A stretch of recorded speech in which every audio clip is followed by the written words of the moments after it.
Hi, I'm Mark Rabin. This is the Lean Blog Week in Review for September 4th, 2010.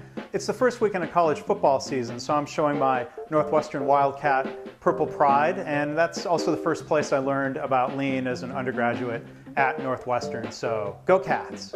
Monday I asked the question, who coined the term lean, and where is he today? Well, that person is Jon Krafcik, who came up with the term lean to describe Toyota's business results when he was working for Jim Womack's research team at MIT back in the late 1980s. Krafcik is now the CEO of the Korean carmaker Hyundai. Read more at leanblog.org/Krafcik. Tuesday, I raised a serious issue related to a New York Times article about hospital patients being harmed or killed due to errors caused by look-alike clear plastic tubing.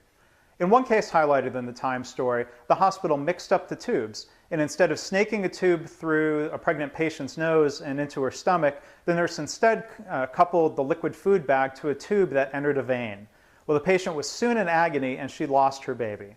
But why is it that hospitals often lack basic process error proofing that you would find in a lean factory? Read more and join the discussion at leanblog.org/NYT-tubes. Now, on Wednesday, I asked the question, why did my city's new trash hauling company deliver a new recycling bin when it had two perfectly good ones from the old company? Well, after a somewhat frustrating call to the company, I was inspired to create this funny video that exaggerated the situation somewhat. What difference does it make what logo is on the bin? It is our brand. Our brand is green.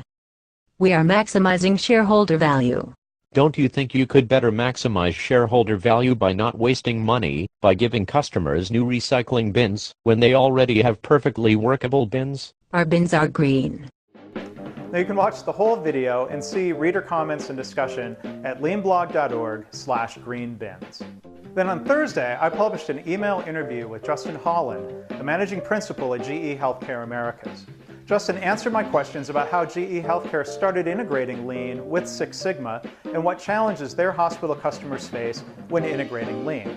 You can read the whole interview at leanblog.org/Justin Holland. On Friday, I published podcast number 98 with my guest, Pat Bergin, the president of Aerofil Technology, a Missouri-based manufacturing company. Bergin, who used to work with Art Byrne after Byrne left Wire Mold, a very well-known lean case study. He also learned lean from the famous Shingijutsu consulting firm. So in the podcast, Pat talks about Aerofil's 3-year lean journey and his role as president. Well, we're really excited because we have brought lean to this industry, and we're really the first ones to do it. So we're kind of blazing a trail for everybody from throughout the entire supply chain. So we've created a lot of excitement, again, throughout the whole industry, and a lot of people in the beginning didn't understand what lean was or the Toyota production system.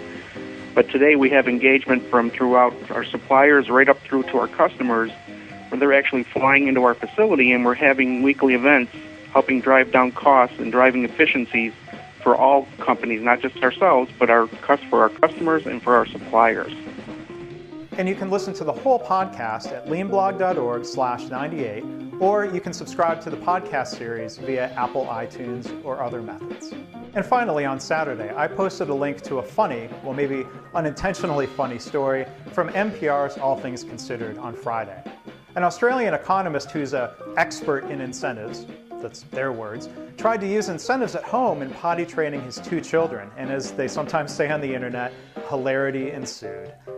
See my link to the story and how I tie this to Dr. Deming's teachings on incentives and quotas in the workplace. You can read more and see the link to their story at leanblog.org/NPR-potty. Well, that's it for my first Lean Blog Week in Review.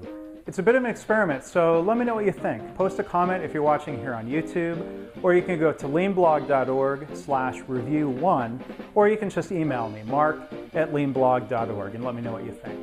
As always, I want to thank you for reading my blog at leanblog.org and for listening to the podcast. I want to wish you all the best with your lean journey.